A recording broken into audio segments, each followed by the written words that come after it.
Se suponía que sería una celebración tranquila. Me desperté temprano ese día, preparé un café con leche y revisé mi cuenta bancaria casi por costumbre.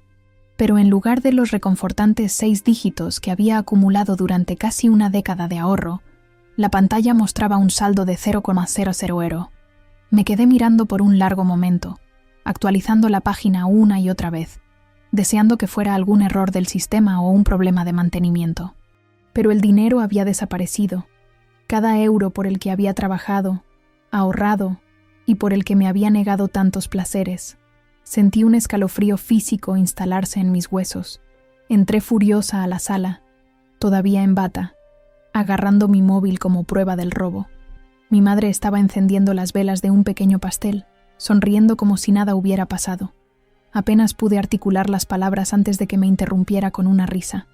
«No necesitas todo ese dinero, cariño», dijo, cortando el pastel como si fuera un día cualquiera. «Nosotros le daremos mejor uso que tú». Sus ojos brillaban, no con malicia, sino con un retorcido sentido de derecho que me revolvió el estómago. Entonces entró mi padre, sorbiendo un café cortado, y se encogió de hombros cuando lo confronté. «Ese dinero pertenece a la familia», afirmó, como si los años que pasé haciendo horas extras, viviendo con frugalidad y renunciando a vacaciones fueran sacrificios comunales. No lo veían como un robo, lo veían como su derecho. No lloré, no grité, simplemente me quedé allí, observándolos mientras comían trozos de mi pastel de cumpleaños, mientras una parte de mí se rompía silenciosamente. Estábamos en nuestro piso de toda la vida en Valencia, un espacio modesto pero cómodo cerca del mercado central, donde el olor a azahar entraba por las ventanas cada primavera. Mis padres, Antonio y Carmen García, siempre habían sido trabajadores. Él como funcionario municipal, ella como profesora de primaria en el colegio del barrio. Gente normal, respetable. O eso creía yo.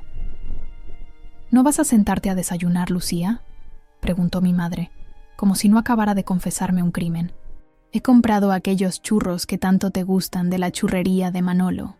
Me quedé inmóvil, con la mente tratando de procesar lo que estaba sucediendo.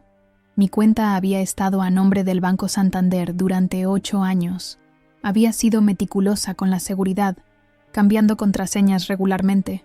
Pero entonces recordé. El año pasado, cuando tuve aquella infección que me dejó en cama durante semanas, les había dado acceso a algunos de mis documentos para que pudieran pagar mis facturas. Confié en ellos, completamente. «¿Cómo pudisteis?». Mi voz salió más débil de lo que esperaba. Eran 198.000 euros. Toda mi vida. Mi padre dejó su taza de café en la mesa con un golpe seco. «No dramatices, hija. El dinero sigue en la familia. Además, nosotros te criamos, te pagamos la universidad. ¿Cuánto crees que nos costó todo eso? Te lo habríamos dicho», añadió mi madre, colocando un plato con churros frente a mí, como si eso pudiera arreglarlo todo. «Pero sabíamos que te pondrías así, tan individualista, tan poco familiar. En España, donde la familia lo es todo, donde los lazos familiares se consideran sagrados, estaban usando la cultura misma como arma contra mí.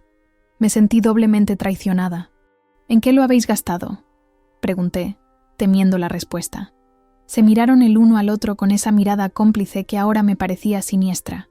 Mi madre sonrió tímidamente.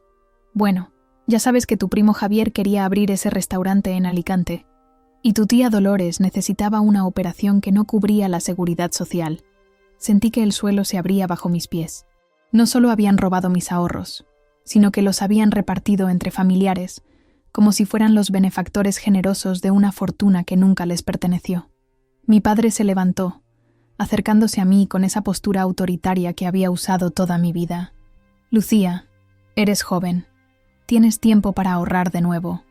La familia necesitaba ese dinero ahora». Retrocedí instintivamente, mi espalda chocando contra la pared donde colgaban todas esas fotos familiares que ahora parecían mentiras enmarcadas. Cada Navidad en el Escorial, cada verano en la playa de la Malvarrosa, cada cumpleaños y celebración. Momentos que creía llenos de amor incondicional.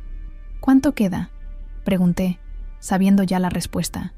«Nada», respondió mi madre, y tuvo la audacia de parecer orgullosa. «Hemos ayudado a mucha gente. Deberías estar contenta».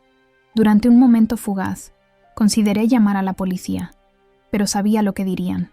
En España, estos asuntos familiares rara vez terminan en denuncias formales.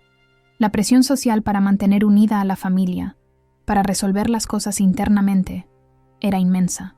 Además, técnicamente les había dado acceso a mis cuentas. No sería un caso claro de robo a ojos de la ley. Mi cumpleaños número 30, que debería haber marcado un hito de logros personales, de independencia financiera duramente ganada, se había convertido en una pesadilla surrealista. Mis padres seguían hablando, justificándose, mientras yo me deslizaba lentamente hacia mi habitación, cerrando la puerta tras de mí. Me senté en la cama donde había dormido desde la adolescencia, rodeada de libros y recuerdos. Ahora todo parecía contaminado. Las noches estudiando hasta tarde para conseguir aquella beca, los fines de semana trabajando en aquella cafetería cerca de la universidad, los años en aquella consultora sacrificando vida social por horas extras, todo para construir un futuro que mis propios padres habían decidido que no merecía tener. No dormí esa noche. No podía. El sonido de sus voces a través de las paredes finas del piso, discutiendo sobre cómo manejarme, me mantuvo despierta, con la mente acelerada, pensando en todas las señales que había ignorado durante años. La forma en que siempre minimizaban mis logros, cómo insistían en que les contara cada detalle de mis finanzas, la manera en que trataban mi independencia como una fase rebelde que eventualmente superaría. Mientras el amanecer comenzaba a filtrarse por mi ventana, iluminando el horizonte de tejados valencianos, tomé una decisión. No iba a gritar, no iba a suplicar, iba a actuar, y ellos nunca lo verían venir. No vengo de una familia adinerada. Aquellos 198.000 euros eran el resultado de disciplina, soledad y compromiso. Trabajé en 2 empleos mientras estudiaba en la Universidad de Valencia. Raramente salía con amigos, y cuando mis compañeros planeaban viajes a Ibiza o recorridos por Europa, yo me quedaba en casa con hojas de cálculo y sueños modestos. Todo por un futuro que creía poder controlar. Ese dinero no era solo moneda, era tiempo almacenado, era libertad en números. Y ahora, ellos lo habían tomado como si no significara nada. La mañana siguiente a mi cumpleaños, me levanté temprano, antes que mis padres. Hice café en silencio, y me senté en el pequeño balcón que daba a la calle Serranos, observando cómo Valencia despertaba. Los vendedores montaban sus puestos, los bares levantaban sus persianas, y los primeros turistas caminaban con mapas en mano hacia la catedral y el Miguelete. Una normalidad que ahora me resultaba ajena. Lo peor era darme cuenta de que no había sido un error impulsivo. Mi madre tenía acceso a algunos de mis documentos desde aquella bronquitis que me tuvo en cama hace 2 años. Mi padre me había ayudado con la declaración de la renta en abril. Había sido planificado, coordinado.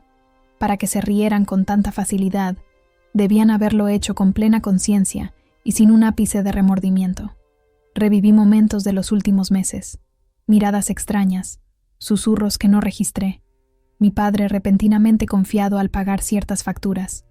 Mi tío Emilio presumiendo de su nuevo coche cuando siempre había tenido problemas económicos. Mi prima Sofía, de repente con una boda digna de revista en Peñíscola, cuando hacía apenas un año servía copas en un bar de Benimaclet. Las pistas estaban ahí.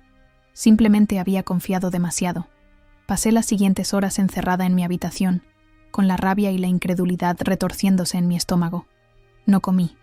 No respondí a sus llamados. Ni siquiera podía empezar a procesar lo que significaba seguir viviendo bajo su techo. La traición no era solo financiera, era existencial. No me veían como una persona, me veían como una extensión de ellos mismos, pero sí creían que simplemente lo aceptaría. No conocían a la mujer que habían criado. A media tarde, mi madre golpeó suavemente la puerta. «Lucía, hija, he hecho paella, tu favorita, con conejo y alcachofas, como te gusta». No respondí. A través de la puerta, la escuché suspirar.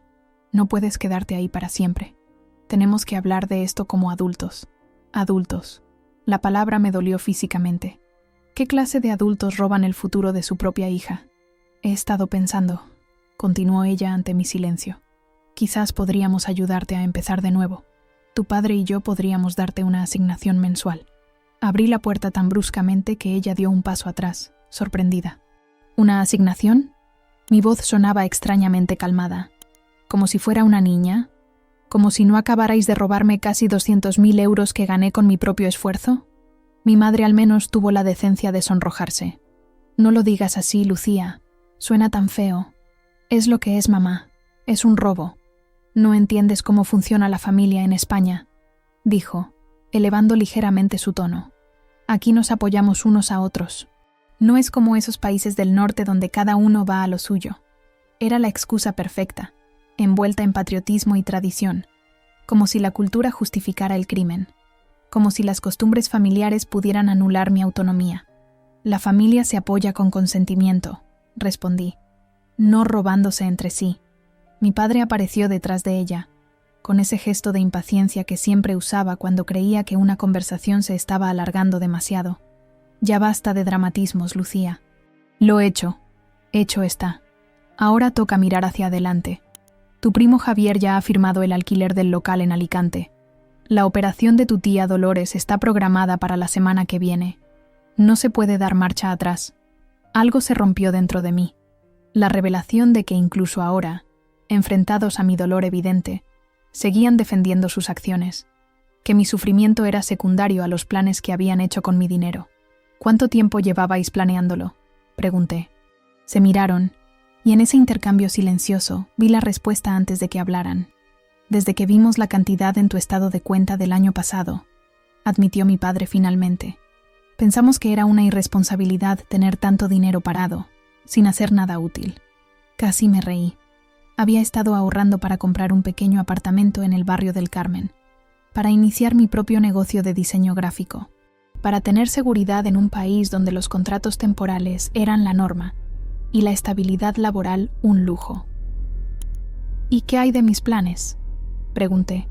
Mi madre hizo un gesto desdeñoso con la mano. Esos sueños tuyos de independizarte, siempre puedes vivir aquí, hija. Esta casa será tuya algún día, de todos modos. Y ahí estaba, la verdadera razón. Nunca habían querido que me fuera.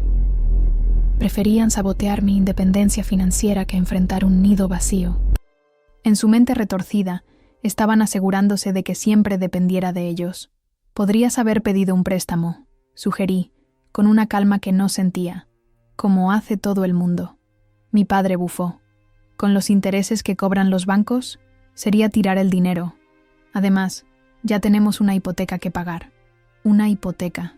La palabra resonó en mi mente, despertando un recuerdo crucial. Hace 3 años, cuando estuvieron a punto de perder esta casa, yo había firmado como avalista. El préstamo estaba a mi nombre porque ellos tenían un historial crediticio pésimo. En aquel momento, pensé que estaba protegiendo a las únicas personas en quienes podía confiar. Ahora, esa firma era mi única baza. No dije nada más. Cerré la puerta nuevamente y me senté en el borde de la cama, la mente trabajando a toda velocidad. Abrí mi portátil y revisé mis archivos digitales, buscando los documentos del préstamo hipotecario. Allí estaba todo. Las condiciones, mi firma, las cláusulas de responsabilidad. Yo podía cancelarlo. Legalmente, estaba en mi derecho. El resto del día pasó en un extraño limbo. Podía escucharlos moverse por la casa, hablar en susurros, ocasionalmente acercarse a mi puerta para preguntar si quería cenar. Ignoré todo. En lugar de eso, investigué mis opciones legales. Llamé a un amigo que trabajaba en una notaría en Gran Vía. Le expliqué mi situación sin entrar en detalles emocionales. Sus consejos fueron claros. Podía actuar, y debía hacerlo rápido. Esa noche, mientras mis padres dormían, salí silenciosamente al balcón con mi teléfono. Las luces de Valencia brillaban bajo un cielo estrellado. La ciudad que amaba, que había planeado hacer verdaderamente mía, ahora parecía un espacio de traición. Miré las torres de Serranos iluminadas a lo lejos, el mismo monumento que veía cada día desde niña, y me pregunté cuánto de mi identidad estaba atada a este lugar, a estas personas que me habían traicionado tan profundamente. Escribí un correo electrónico a mi jefe en la agencia de marketing donde trabajaba. Solicité unos días libres por asuntos familiares urgentes. La ironía no se me escapó. Luego hice una lista de todo lo que necesitaría: documentos, identificación, algo de ropa. todo lo que pudiera caber en una maleta. No planeaba una huida emocional. Esto sería estratégico, calculado, tal como ellos habían sido conmigo. Las campanas de la catedral marcaron la medianoche. Un nuevo día. Mi cumpleaños había terminado oficialmente, pero el regalo que me habían dado, esta brutal lección sobre la confianza, apenas comenzaba a desenvolverse. Mientras regresaba a mi habitación, mi determinación se solidificó. Había perdido mi dinero, pero no perdería mi dignidad. No me convertiría en una víctima permanente de su egoísmo disfrazado de amor familiar. Esa noche, dormí sorprendentemente bien, con la claridad de un plan formándose, con la certeza de que, aunque ellos habían tomado mis años de trabajo, yo tomaría mi futuro de vuelta. Valencia había sido mi hogar durante toda mi vida, pero quizás era hora de descubrir quién podía ser lejos de sus estrechas calles y de las personas que habían definido mis límites durante demasiado tiempo.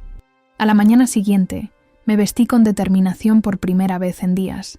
Me puse un sencillo abrigo negro y tomé la carpeta de debajo de mi cama, donde guardaba cada recibo, extracto bancario y documento legal que consideraba importante. Eso incluía la hipoteca que había firmado secretamente en su nombre 3 años antes, cuando estuvieron a punto de perder la casa. Estaba a mi nombre porque ellos tenían mal historial crediticio. En aquel momento, pensé que estaba protegiendo a las únicas personas en las que podía confiar. Ahora, era mi única ventaja. Salí temprano, antes de que despertaran.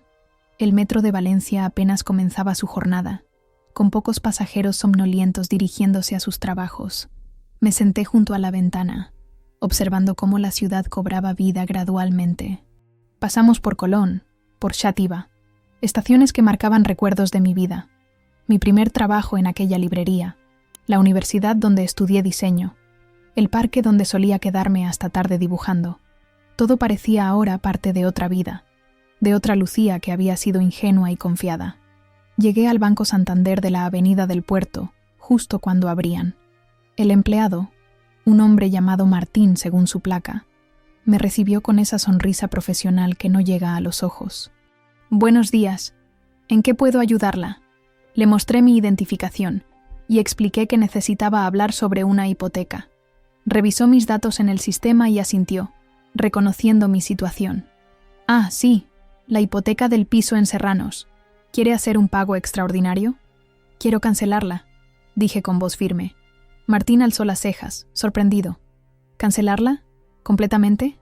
«Entiendo que quizás quiera renegociar las condiciones, pero la cancelación conlleva». «Sé exactamente lo que conlleva», interrumpí. «Está a mi nombre. Soy la única firmante. Tengo derecho a cancelarla». Martín me miró con más atención, como si de repente yo fuera más interesante de lo que había asumido inicialmente. Asintió lentamente. «Por supuesto. Tendré que llamar a mi supervisor para iniciar el proceso». «¿Está completamente segura?» «Es una decisión». «Estoy completamente segura», afirmé. Mientras Martín hablaba por teléfono, miré por la ventana hacia el bullicio de la avenida. Autobuses, coches, personas dirigiéndose a sus trabajos o a hacer recados. Vidas normales, sin traiciones familiares de 6 cifras. Me pregunté cuántos de ellos habrían experimentado algo similar, cuántos guardaban secretos familiares dolorosos tras sonrisas educadas.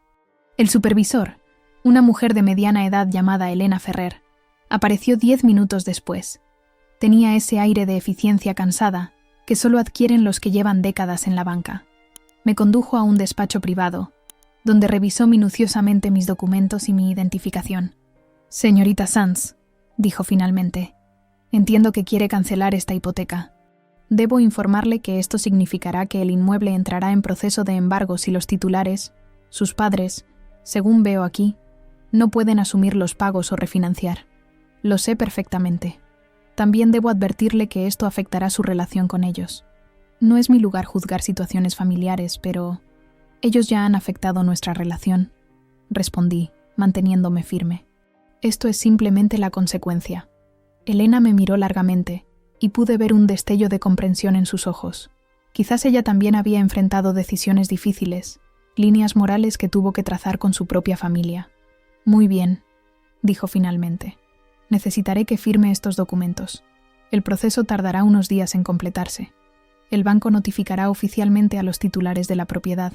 Firmé cada papel metódicamente, sintiendo una extraña calma. No era venganza lo que buscaba, era justicia y distancia. Cuando terminé, Elena me entregó una copia de todo y me miró con lo que parecía respeto. Le enviaremos una confirmación digital a su correo electrónico. Si necesita algo más, no dude en contactarnos. Salí del banco sintiéndome más ligera, aunque el peso de lo que acababa de hacer no era insignificante. Caminé hasta el jardín del Turia, ese hermoso parque que serpentea por donde antes corría el río.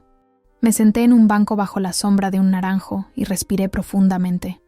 Mi teléfono vibró. Era un mensaje de mi madre. ¿Dónde estás? Hemos hecho tortilla para desayunar, como si nada hubiera pasado, como si mi mundo no se hubiera derrumbado hace apenas 2 días. No respondí. En lugar de volver a casa inmediatamente, pasé por una inmobiliaria en Ruzafa. El barrio, con sus edificios coloridos y sus cafeterías de moda, siempre me había gustado. Pregunté por habitaciones en alquiler, algo temporal, mientras decidía qué hacer con mi vida. «Tenemos algo en la calle Cuba», me dijo la agente, una chica joven llamada Marta. «Es una habitación en un piso compartido. No es grande, pero está amueblada y los compañeros son tranquilos. Un estudiante de doctorado y una enfermera que trabaja por turnos. El precio era razonable, considerando que estaba en uno de los barrios más cotizados de Valencia. Acordamos que pasaría a verla esa misma tarde. Intercambiamos números y me fui, sintiendo que cada paso me alejaba más de la vida que había conocido y me acercaba a algo nuevo, algo enteramente mío. Cuando finalmente regresé al piso familiar, era media tarde. Mi padre estaba viendo un partido del Valencia CF en la televisión, con una cerveza en la mano. Mi madre doblaba ropa recién lavada en el sofá. Una escena tan cotidiana, tan familiar, que por un momento casi dudé de lo que había hecho. «Por fin apareces», dijo mi madre, sonriendo como si los últimos días no hubieran existido. «¿Dónde has estado? Te hemos guardado tortilla». Me quité el abrigo lentamente y me senté frente a ellos. No dije nada sobre el banco, sobre la hipoteca, sobre la habitación que había visto. En lugar de eso, pregunté, «¿Por qué lo hicisteis?». Mi padre apartó momentáneamente la mirada del partido. «Ya hemos hablado de esto, Lucía. No le des más vueltas». «No, no hemos hablado. Me habéis dado excusas, no explicaciones». Mi madre dejó la ropa y se sentó más derecha, su rostro adquiriendo esa expresión que usaba cuando quería parecer razonable pero en realidad estaba molesta. «Hija, entiendo que estés disgustada, pero con el tiempo verás que fue lo mejor. El dinero está siendo usado para cosas importantes, no para esos caprichos tuyos». «¿Caprichos?». Mi voz sonaba tranquila, aunque por dentro sentía que ardía. ¿Llamas capricho a querer independencia? ¿A querer construir mi propio negocio? ¿A querer una vida que no dependa de vosotros? Mi padre apagó la televisión. La situación finalmente había captado toda su atención. «Lucía, en esta familia siempre hemos compartido todo. Tu abuelo Manuel nos ayudó a comprar este piso. Nosotros pagamos tu universidad. Así funcionan las cosas en España, no como esos americanos que echan a sus hijos a los 18 años. Hay una diferencia entre ayudar y robar», respondí. «Lo que hicisteis no fue compartir. Fue tomar algo que no os pertenecía, sin permiso, sin siquiera consultarme». Mi madre se levantó, visiblemente alterada. «Basta ya con esa palabra. No te robamos.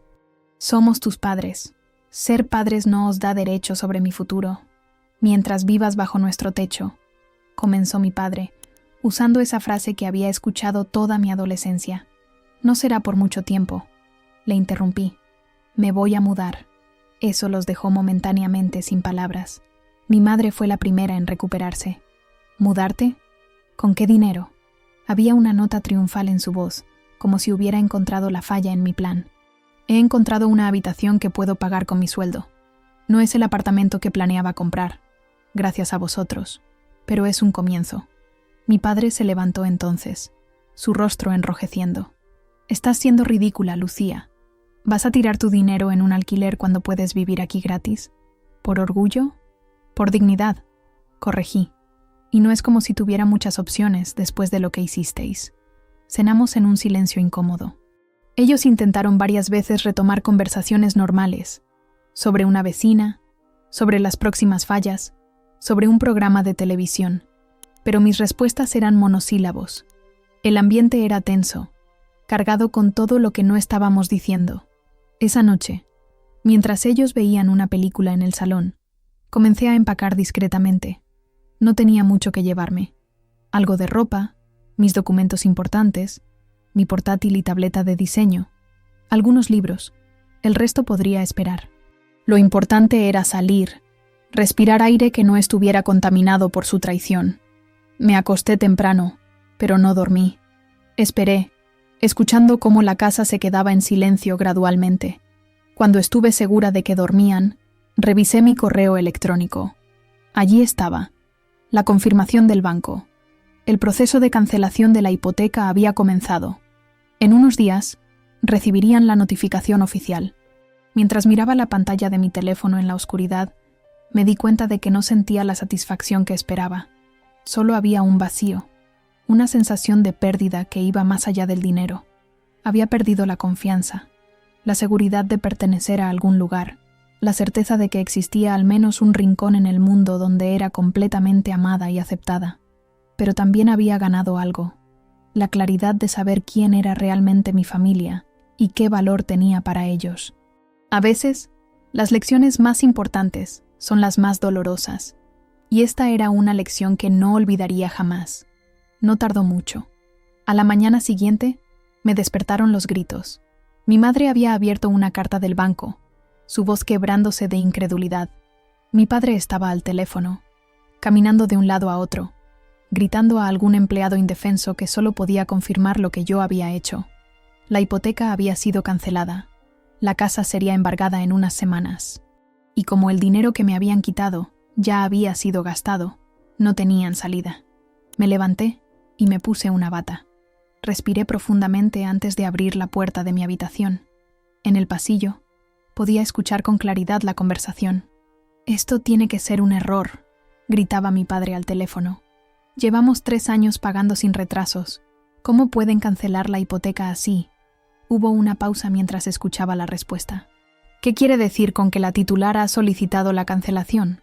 «La titular soy yo, Antonio Sanz, y mi esposa». Otra pausa, más larga esta vez. «¿Mi hija? Eso es imposible. Ella no haría algo así». Bajé las escaleras lentamente. Mi madre estaba sentada en el sofá, con la carta en la mano, el rostro pálido como si hubiera visto un fantasma. Cuando me vio, sus ojos se abrieron enormemente. «Lucía», susurró, «ha llegado esta carta del banco. Dicen que has cancelado nuestra hipoteca». Caminé tranquilamente hacia la cocina y me serví un café. Mi mano no temblaba. Sentía una extraña calma, como si estuviera observando la escena desde fuera de mi cuerpo. «No es vuestra hipoteca», dije finalmente. «Es mía. Está a mi nombre. Yo soy la titular». Mi padre colgó el teléfono de golpe y entró en la cocina como una tormenta. «¿Qué has hecho?» Su voz era baja, peligrosa. «He tomado el control de mi vida», respondí simplemente. Mi madre se unió a nosotros, sus ojos enrojecidos y salvajes. «¿Por qué? ¿Por qué nos haces esto?» Me apoyé contra la encimera, sosteniendo mi taza de café como un escudo. «¿De verdad me lo preguntas? Me robasteis 198.000 euros. Todo lo que había trabajado para conseguir». «Eso era diferente», exclamó mi padre. «Era dinero, no un techo». «Era mi futuro», repliqué. «Y ahora es vuestro problema». Mi padre intentó razonar conmigo, luego amenazar, luego suplicar, pero algo había cambiado dentro de mí. No grité, no expliqué. No tenía nada más que decir que ellos pudieran entender. Por primera vez, estaban experimentando consecuencias no amortiguadas por mi silencio. «Podemos arreglarlo», dijo mi madre, pasándose las manos por el pelo nerviosamente. «Devolveremos el dinero. Hablaré con tu tía Dolores, con tu primo Javier». «Es demasiado tarde», respondí. «El dinero ya está gastado, ¿no? El restaurante de Javier ya está en marcha. La operación de la tía Dolores ya está programada». Mi padre se dejó caer en una silla, de repente pareciendo 10 años mayor. «No entiendes lo que has hecho, Lucía. Nos has condenado. A tu propia familia. Vosotros me condenasteis primero». Pasé el resto del día empacando mis cosas metódicamente. Había acordado mudarme a la habitación en Ruzafa esa misma tarde. Mi madre entró varias veces, intentando diferentes tácticas. Culpa, nostalgia, promesas vagas de soluciones. ¿Recuerdas cuando eras pequeña y te llevábamos a la playa de la Malvarrosa cada domingo?, preguntó, sosteniendo una vieja fotografía que había encontrado entre mis cosas. ¿Eras tan feliz construyendo castillos de arena con tu padre? Eso fue antes de que decidierais que mis sueños eran solo castillos de arena que podíais pisar. Siguió insistiendo, recordándome momentos familiares, hablando de todas las cosas que habían hecho por mí a lo largo de los años. Como si criarme, educarme, justificara el robo de mi futuro. Siempre seremos tu familia, Lucía, dijo, lágrimas cayendo por sus mejillas. Pase lo que pase. La familia no se roba entre sí, respondí, cerrando mi maleta con finalidad. Mi padre adoptó un enfoque diferente. Apareció en la puerta de mi habitación, su postura menos combativa que antes. Podemos encontrar una solución, dijo. Refinanciaremos la hipoteca. O venderemos la casa antes de que la embarguen para salvaguardar algo de valor. Haz lo que tengas que hacer, respondí. Ya no es mi problema. ¿Cómo puedes ser tan fría? Su voz se quebró ligeramente. Somos tus padres, y yo era vuestra hija. Eso no os impidió robarme. Para mediodía, mis cosas estaban empacadas. No era mucho. 2 maletas y una mochila con mi ordenador y material de trabajo. El resto, libros, recuerdos, cosas acumuladas durante años, podía esperar. O quedarse atrás para siempre. Llamé a un taxi. Mientras esperaba en la entrada, podía sentir sus miradas desde la ventana del salón. No miré atrás. No quería ver la casa donde había crecido, donde había creído estar segura, por última vez. El taxi llegó, un Seat León blanco conducido por un hombre mayor con bigote espeso. ¿A dónde vamos, señorita?, preguntó alegremente. Calle Cuba, en Ruzafa, respondí, sintiendo un extraño alivio al pronunciar una dirección que no era la que había conocido toda mi vida. Mientras el coche se alejaba, vi en el espejo retrovisor a mi madre saliendo a la calle, gritando algo que no pude escuchar. Mi padre la sujetaba por los hombros, su rostro una máscara de resignación y rabia. El taxista debió notar algo en mi expresión. ¿Todo bien, señorita? Sí, respondí, sorprendida por la firmeza de mi voz. Todo está perfectamente bien. El trayecto hasta Ruzafa fue corto, apenas 15 minutos a través del centro de Valencia. Las calles estaban llenas de gente disfrutando del buen tiempo primaveral, parejas paseando de la mano, turistas fotografiando la arquitectura modernista, grupos de amigos riendo en las terrazas. Vidas normales, vidas que continuaban ajenas a mi pequeño drama familiar. Marta, la agente inmobiliaria, me esperaba frente al edificio. Era una construcción típica valenciana, con fachada de colores pastel y balcones de hierro forjado. El portal tenía azulejos antiguos y una escalera de mármol gastado. El piso está en el 3º, explicó mientras subíamos. No hay ascensor, pero te acostumbrarás rápido. El apartamento era mejor de lo que esperaba. Pequeño pero luminoso, con suelos de mosaico hidráulico y techos altos. La habitación que sería mía daba a un patio interior tranquilo. Los compañeros de piso no estaban. Alejandro, el estudiante de doctorado, estaba en la universidad, y Elena, la enfermera, trabajaba de turno de mañana. Te dejaré instalarte, dijo Marta después de mostrarme el piso y entregarme las llaves. Cualquier cosa que necesites, llámame. Cuando se fue, me senté en la cama, mi nueva cama, y dejé que las emociones me inundaran por primera vez en días. No lloré. En lugar de eso, sentí una extraña mezcla de liberación y vértigo. Era como estar al borde de un precipicio, aterrador pero también emocionante. Mi teléfono comenzó a sonar. Era mi madre, por supuesto. Rechacé la llamada. Luego mi padre. Rechacé también. Luego mi tía Dolores, probablemente reclutada para hacerme entrar en razón. No contesté.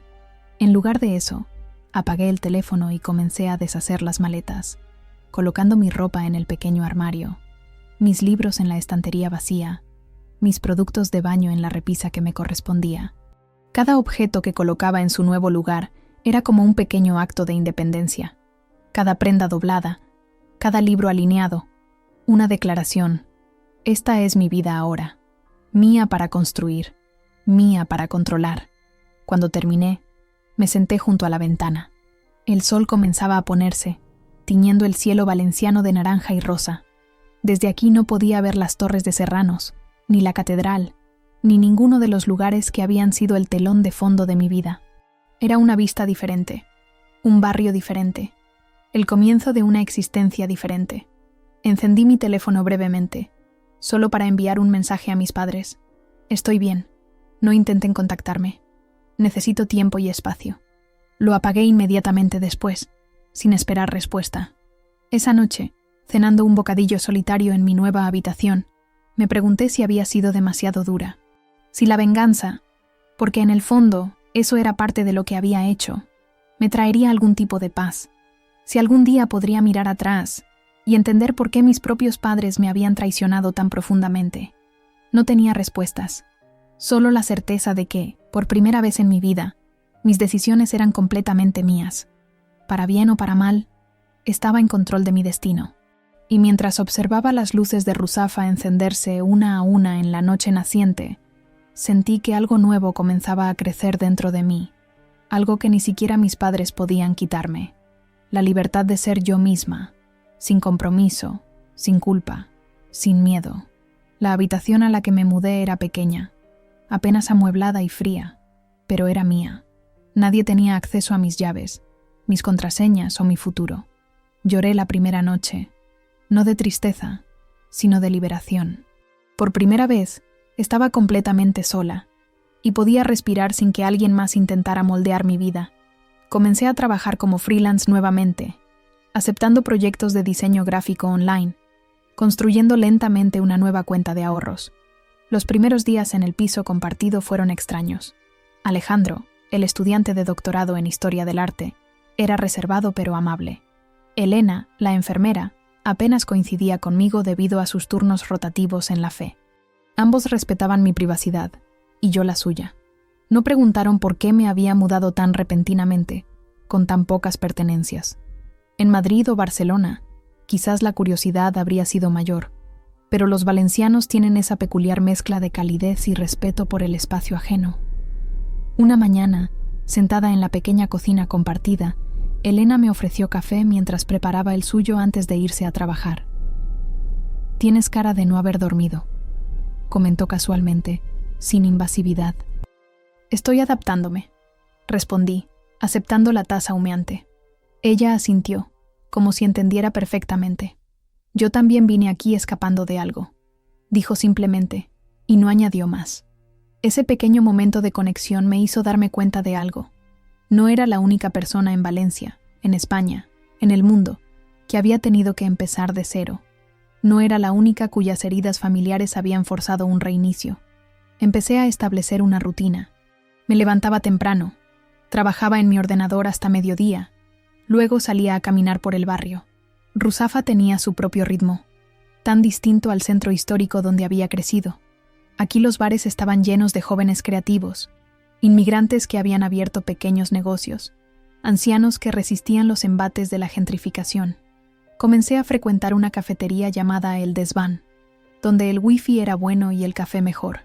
¿Lo de siempre?, me preguntaba ya Martina, la camarera, al verme entrar cada tarde. «Lo de siempre», confirmaba yo, sintiéndome parte de algo nuevo. Cada euro ahora me parecía sagrado. Creé hojas de cálculo otra vez. Presupuestaba con intención. Cocinaba para mí misma. Leía más y comencé terapia en un centro público. La traición aún persistía en mi interior, pero ya no me controlaba. No contacté con mis padres. Observaba desde la distancia cómo la casa salía a la venta, cómo los rumores se extendían entre sus amigos.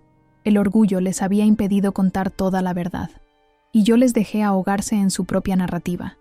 A veces, caminando por Ruzafa, me cruzaba con familias, padres con niños pequeños, abuelos llevando a sus nietos de la mano, y sentía una punzada de algo que no podía nombrar. No era nostalgia exactamente, sino una especie de duelo por lo que nunca tuve realmente, una familia que me viera como persona, no como extensión o recurso. Una tarde de finales de mayo, recibí un correo electrónico de mi tía Dolores. El asunto. «Por favor, léeme». Lo abrí con recelo, esperando reproches o manipulación, pero su mensaje era sorprendentemente directo. Querida Lucía, sé lo que hicieron tus padres. No lo apruebo.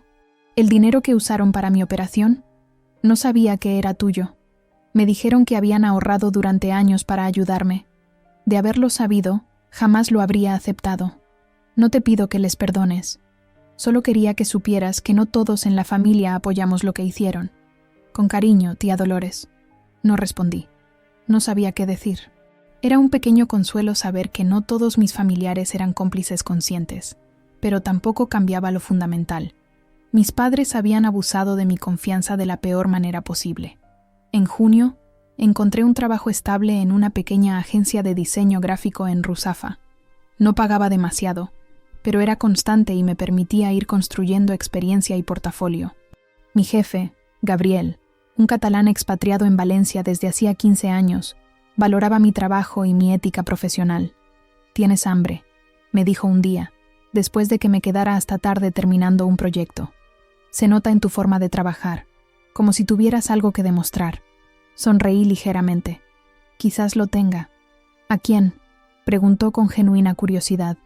«A mí misma», respondí después de pensarlo. En julio, recibí una notificación del banco. La casa de mis padres se había vendido finalmente, a un precio bastante por debajo de su valor real. Era información que no había solicitado, pero que alguien en el banco consideró que debía conocer. No sentí satisfacción, solo una extraña sensación de cierre. Me preguntaba a veces dónde estarían viviendo ahora, qué estarían haciendo. Había bloqueado sus números, sus correos electrónicos. Elena me había visto una noche borrando fotos familiares de mi teléfono. «No tienes que eliminar tu pasado», comentó suavemente. «Puedes simplemente guardarlo en un lugar donde no te haga daño». Era un buen consejo. Creé una carpeta llamada Antes y moví allí todas las imágenes. No las borré, pero tampoco las miraba. A medida que pasaba el verano, comencé a sentirme más arraigada en mi nueva vida. Hice algunos amigos en el barrio, el librero de la tienda de segunda mano en la esquina, una pareja que dirigía una pequeña galería de arte, algunos colegas de la agencia. No eran amistades profundas todavía, pero eran conexiones genuinas, no basadas en obligación o historia compartida. En agosto, cuando Valencia se vacía y el calor hace que la ciudad parezca derretirse, decidí quedarme en lugar de viajar. No tenía presupuesto para vacaciones, pero además, había algo reconfortante en habitar una ciudad semidesierta, en hacer mía la Valencia que los turistas no veían. Una noche particularmente calurosa, sentada en mi pequeño balcón con un vaso de horchata helada, escuché a Alejandro tocar la guitarra en la sala común. Era una melodía melancólica, algo flamenco, pero con notas de jazz moderno. Me uní a él, sentándome silenciosamente en el sofá, mientras continuaba tocando. «¿Compones?», pregunté cuando terminó. «Intento», sonrió. «Es mi escape. Es precioso. Gracias. ¿Tú tienes algún escape?». Lo pensé un momento. «Estoy aprendiendo a escapar de las expectativas», respondí finalmente, «de las que otros ponen sobre mí y de las que yo misma me impongo». Asintió como si eso tuviera perfecto sentido. «La libertad más difícil», dijo, comenzando a tocar de nuevo. Esa noche, dormí sin soñar con el pasado, sin despertar con esa sensación de peso en el pecho que me había acompañado durante meses. En septiembre, cuando la ciudad volvía a la vida después del letargo estival, recibí una oferta para trabajar en un proyecto más grande para una empresa de Madrid. Era un trabajo que podía hacer a distancia, pero que significaba un impulso significativo para mi carrera y mis finanzas. Lo acepté sin dudarlo. El proyecto me mantuvo ocupada durante semanas. Trabajaba largas horas, pero con entusiasmo. Cada diseño aprobado, cada cliente satisfecho, era una pequeña victoria, un ladrillo en la nueva vida que estaba construyendo desde cero. Una tarde, al revisar mi correo electrónico, encontré un mensaje de mi primo Javier. Mi primer impulso fue eliminarlo sin leerlo, pero la curiosidad pudo más. «Lucía, sé que probablemente no quieras saber nada de la familia. Lo entiendo. Solo quería decirte que el restaurante que abrí con tu dinero, ha quebrado. No te escribo para darte lástima ni para pedirte nada, solo para que sepas que al menos en mi caso, El karma ha funcionado. Si alguna vez pasas por Alicante, te debo una comida y muchas explicaciones. Javier. Cerré el correo sin responder, pero tampoco lo borré. Había algo casi poético en saber que el dinero robado no había traído prosperidad. No era venganza, era justicia poética. A finales de octubre, mi balance bancario alcanzó los 10.000 euros. No era una fortuna, ni remotamente cercano a lo que había perdido, pero representaba algo más importante. Un nuevo comienzo, construido con mis propias manos, sin depender de nadie. Celebré sola, con una copa de vino en un pequeño bar cerca de mi piso. El camarero, notando que estaba sola pero sonriente, me preguntó si esperaba a alguien. No, respondí. Estoy celebrando. ¿Algo especial? Una victoria personal, dije, levantando mi copa. Me sonrió y brindó conmigo desde la barra. Por las victorias personales, entonces. Esa noche, de camino a casa, me detuve frente a un escaparate que mostraba un espejo antiguo con marco dorado. Mi reflejo me devolvió la mirada. El mismo rostro, pero ojos diferentes. Más sabios, quizás. Más cautos, definitivamente. Pero también más fuertes. La mujer del reflejo había atravesado fuego y había sobrevivido. Había perdido su seguridad financiera, su familia, sus certezas sobre el mundo. Pero había ganado algo que quizás era más valioso. La certeza de que podía sobrevivir a cualquier traición, de que su valor no dependía de lo que otros decidieran sobre ella. Un año había pasado. Mi balance no tenía 6 cifras todavía, pero era suficiente para dormir tranquila. Tenía planes nuevamente, sueños que no incluían compromisos, y por primera vez veía mi pasado no como una herida, sino como una advertencia. Algunas personas solo te valoran cuando les eres útil. Había sido útil durante demasiado tiempo.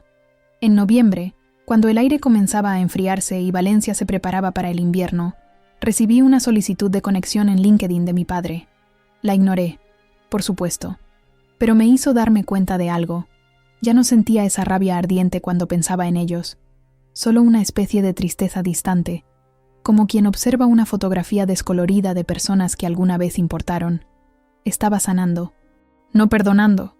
No estaba segura de que alguna vez pudiera perdonar completamente, pero sanando, avanzando, construyendo algo nuevo sobre las cenizas de lo que había perdido. Una noche, mientras trabajaba en un nuevo proyecto en mi habitación, recibí un mensaje de texto de un número desconocido. Nos han desahuciado. Papá está enfermo. Por favor, llámame. Mamá. Lo leí 3 veces, sintiendo emociones contradictorias. Por un lado, una parte de mí pensaba que estaban recibiendo exactamente lo que merecían. Por otro, eran las personas que me habían dado la vida, que me habían criado, aunque imperfectamente. No respondí. No estaba lista. Quizás nunca lo estaría, pero guardé el mensaje, no como una promesa de reconciliación, sino como un recordatorio de que había elegido un camino diferente, un camino donde mi compasión tenía límites claros, donde mi bondad no significaba permitir más abusos. Esa noche soñé con la playa de la Malvarrosa, con castillos de arena que las olas se llevaban. En el sueño, no intentaba salvarlos. Simplemente observaba cómo el mar los reclamaba, sabiendo que mañana la arena seguiría allí, lista para construir algo nuevo, algo más resistente, algo completamente mío. Era finales de otoño cuando recibí su correo electrónico. Asunto. Por favor, habla con nosotros. Era largo, divagante. Habían vendido la casa con pérdidas. Mi padre estaba desempleado. Mi madre tenía problemas de salud. Estaban luchando por sobrevivir. Pero lo que más me impactó fue el cambio en el tono. Ya no había risas, ni sentido de derecho. Solo desesperación.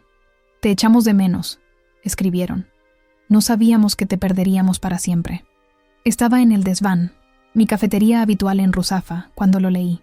El aroma del café recién hecho y las conversaciones suaves a mi alrededor contrastaban con la tormenta emocional que las palabras de mis padres habían desatado dentro de mí. Cerré el portátil sin responder y miré por la ventana. La plaza del barrio estaba decorada con luces navideñas tempranas, una anciana alimentaba palomas, un grupo de estudiantes reía compartiendo churros. La vida continuaba, ajena a mis dilemas internos. No respondí. no de inmediato. Imprimí el correo en una copistería cercana y lo guardé doblado en mi diario. Algunas noches lo leía antes de dormir, no por crueldad, sino para recordarme lo que las fronteras cuestan y salvan. Ellos me enseñaron que el amor sin respeto es solo control. Podría perdonar, quizás, con el tiempo, pero nunca volvería a ser aquella versión de mí misma que pensaba que el amor significaba sacrificio sin límites. Diciembre llegó con un frío inusual para Valencia. Las calles brillaban con decoraciones festivas, y el ambiente navideño hacía que la ausencia de familia se sintiera más pronunciada. Elena y Alejandro planeaban viajar a sus pueblos para las fiestas. Yo había decidido quedarme en la ciudad. «Puedes venir conmigo a Castellón si quieres», ofreció Elena una noche mientras decorábamos el pequeño árbol que habíamos comprado para el salón. «Mi familia siempre acoge a todo el mundo en Nochebuena». «Gracias», sonreí, colgando una esfera de cristal. «Pero creo que necesito este tiempo a solas». Me miró con esa mezcla de respeto y preocupación que había caracterizado nuestra amistad desde el principio. «A veces», dijo, «la soledad elegida es mejor que la compañía impuesta». La primera semana de diciembre recibí otro correo electrónico de mis padres. Este era más breve, más directo. «Querida Lucía, estamos viviendo en un piso pequeño en Torrent. Tu padre ha tenido problemas cardíacos. Los médicos dicen que es estrés. Tu madre ha tenido que volver a trabajar como limpiadora en un hotel. No te pedimos nada. Solo queríamos que supieras dónde estamos, por si alguna vez quieres contactarnos. Con amor, siempre, mamá y papá». Adjuntaron una dirección y un número de teléfono fijo. Esta vez, la sensación que me invadió fue diferente. No era satisfacción ni venganza. Era una especie de tristeza hueca, como si estuviera viendo el final inevitable de una historia que nunca debió tomar este camino. Guardé la información, pero seguí sin responder. Mi terapeuta, Claudia, me había aconsejado tomar mi tiempo, establecer mis propios términos para cualquier posible reconciliación.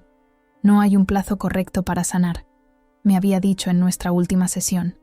Y sanar no significa necesariamente volver a la relación anterior. Una tarde, mientras trabajaba en un proyecto para un cliente de Barcelona, recibí una llamada de un número que no reconocí. Normalmente no contestaba números desconocidos, pero algo me impulsó a hacerlo. «¿Lucía Sanz?» La voz al otro lado era profesional, formal. «Sí, soy yo. Le llamo del Hospital La Fe.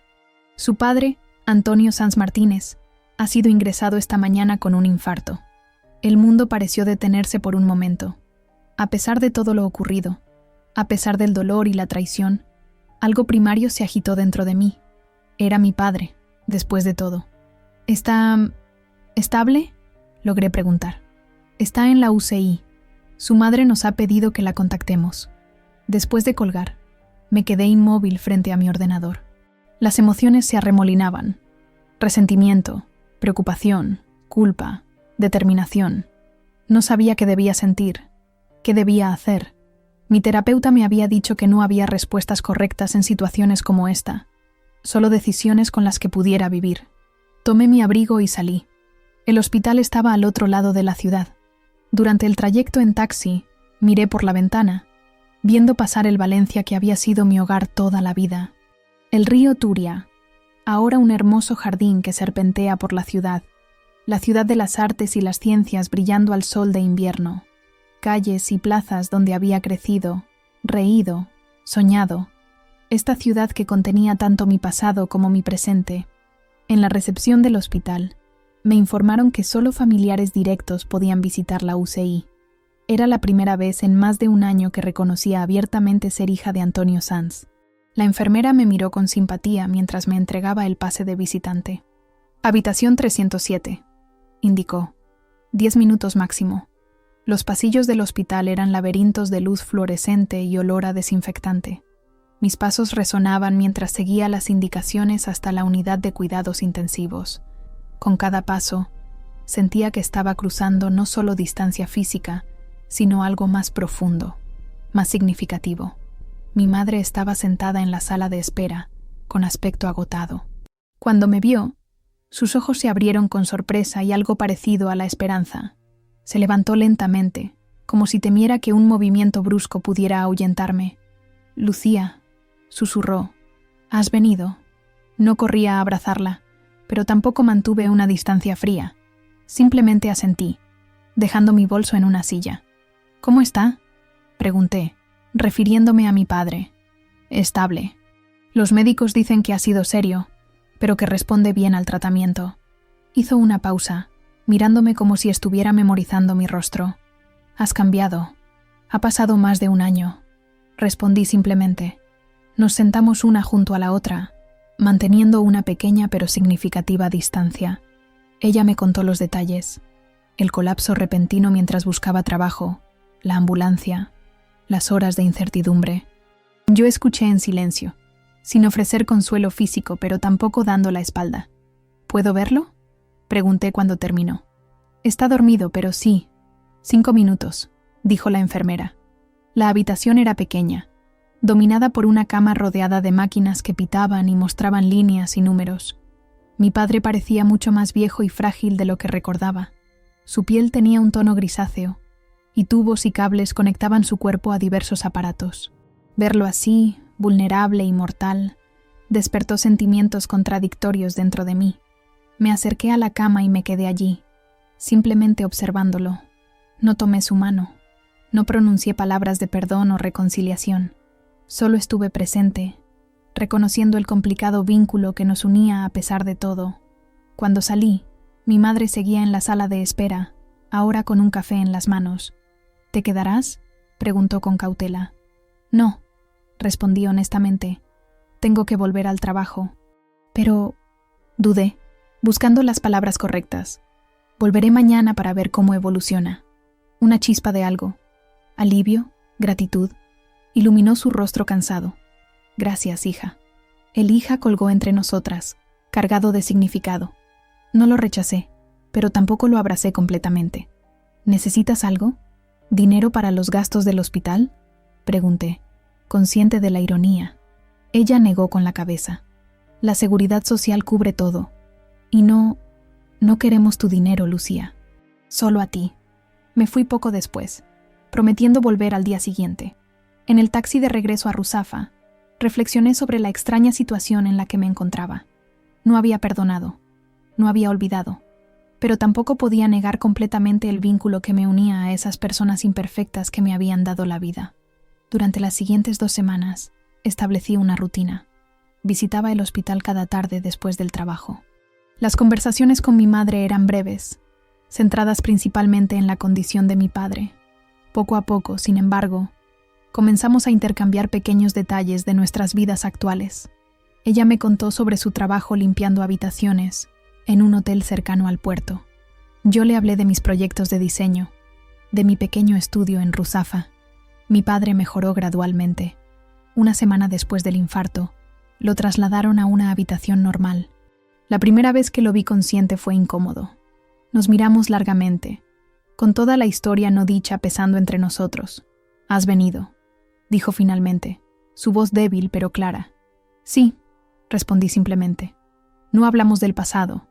No mencionamos el dinero, la traición, la casa perdida. En lugar de eso, mantuvimos conversaciones superficiales sobre el clima, la comida del hospital, las noticias. Era como si ambos supiéramos que desenterrar el pasado tan pronto podría romper la frágil conexión que se estaba formando. Una tarde, mientras esperaba para ver a mi padre, recibí una llamada de Gabriel, mi jefe en la agencia. «Tenemos un proyecto importante», me dijo entusiasmado. «Una campaña nacional para una cadena de hoteles. Y quiero que tú dirijas el equipo creativo». Era una oportunidad significativa, un salto en mi carrera. Acepté inmediatamente. Cuando entré en la habitación de mi padre y les conté la noticia, mi madre sonrió genuinamente. «Siempre supe que llegarías lejos», dijo. «Desde que eras pequeña y pasabas horas dibujando en tu cuaderno». Hubo un momento de silencio incómodo, donde las palabras no dichas flotaron entre nosotros. ¿Cómo podían haber saboteado mi futuro si realmente creían en mí? Mi padre fue dado de alta justo antes de Navidad. No los invité a mi piso, pero acepté visitarlos en el suyo en Torrent. Era un lugar pequeño pero limpio, en un edificio sin ascensor, tan diferente de la casa espaciosa en Serranos donde había crecido. La Nochebuena fue extraña. Comimos una cena modesta, bacalao con coliflor, ensalada turrón barato de postre. Intercambiamos regalos pequeños. Yo les llevé una cesta con productos navideños. Ellos me dieron un bufanda tejida por mi madre. La conversación fue educada, casi entre extraños que están haciendo un esfuerzo por conocerse. Antes de irme, mi padre, aún débil pero recuperándose, me llamó a la pequeña terraza del piso. Desde allí se veía la humilde panorámica de Torrent, tan distinta a las vistas que teníamos en el centro de Valencia. «Lo siento», dijo simplemente, mirando al horizonte en lugar de a mí. «Lo que hicimos no tiene justificación». Era la primera vez que alguno de ellos reconocía explícitamente la magnitud de su traición. No como un malentendido, no como una decisión familiar desafortunada, sino como lo que realmente fue, una violación de confianza imperdonable. No dije que los perdonaba, porque no estaba segura de haberlo hecho. En lugar de eso, asentí, aceptando sus palabras como lo que eran, un comienzo, quizás. «Necesito tiempo», dije finalmente. «Mucho tiempo». «Lo entendemos», respondió. «Te esperaremos». En el metro de regreso a Valencia, reflexioné sobre lo extraño del destino. Ellos habían perdido todo: su casa, su estatus, su salud, su relación conmigo, por dinero que ni siquiera habían disfrutado realmente. Yo había perdido mis ahorros, pero había ganado independencia, fuerza y claridad. Era una lección sobre las consecuencias imprevistas de nuestras acciones, sobre cómo la avaricia puede destruir lo verdaderamente valioso. Cuando llegué a mi piso, Elena estaba allí, recién regresada de su visita familiar en Castellón. Me ofreció una copa de vino y me preguntó cómo había ido todo. «Complicado», respondí honestamente, «pero creo que necesario». Asintió, comprendiendo sin necesidad de más explicaciones. Las familias son así, complicadas, imperfectas, pero a veces, después de la tormenta, se puede construir algo nuevo sobre los escombros. Esa noche, escribí un correo electrónico a mis padres. No era una carta de perdón, ni una declaración de amor incondicional renovado. Era simplemente una invitación a un café. La semana siguiente, en terreno neutral, el desván, mi cafetería en Ruzafa. «No prometo nada», escribí al final. «Solo una conversación honesta. Aún estoy reconstruyéndome, todavía sanando. Pero ahora vivo en un lugar donde nadie más firma por mí. Mi dinero es mío, mis decisiones son mías. Y aunque comenzó con un robo en mi cumpleaños, lo que me di a cambio fue mucho más valioso. Independencia, ganada no solo con dinero, sino con el coraje de alejarme y la sabiduría para decidir en mis propios términos si quiero regresar. Algunos días, la traición todavía duele como una herida fresca. Otros días, parece un sueño lejano, una historia que le sucedió a otra persona. Pero cada día, cuando me miro en el espejo, veo a alguien que sobrevivió, que se reconstruyó desde cero, que aprendió la diferencia entre amor y posesión, entre familia y propiedad. Mi terapeuta dice que el verdadero perdón no es un momento único, sino un proceso, un camino que se recorre paso a paso. No sé si alguna vez llegaré al final de ese camino con mis padres. No sé si nuestra relación alguna vez volverá a ser cercana, o si siempre existirá esta distancia cuidadosa entre nosotros. Lo que sí sé es que ya no soy la persona que despertó aquella mañana de cumpleaños para descubrir que su vida había sido saqueada. Soy más fuerte, más cauta, pero también más consciente del valor del tiempo, de la independencia, de establecer límites claros con aquellos que dicen amarnos. Y quizás esa es la lección más valiosa de todas, que a veces perdemos algo importante solo para descubrir que somos capaces de construir algo aún mejor de sus cenizas, que la verdadera riqueza no está en una cuenta bancaria, sino en la capacidad de levantarse después de la caída, de reconstruirse después de la destrucción, de encontrar paz, incluso después de la traición más profunda. Valencia sigue siendo mi hogar, con sus contradicciones y su belleza. En sus calles he conocido tanto la traición como la renovación. Y mientras camino por Ruzafa una tarde de invierno, con el sol poniente dorando las fachadas coloridas, me doy cuenta de que no cambiaría mi viaje, por doloroso que haya sido, porque me ha llevado exactamente donde necesitaba estar, en posesión de mí misma, libre para decidir mi propio destino, consciente de mi valor más allá de lo que otros puedan ver en mí. Y eso, al final, no tiene precio.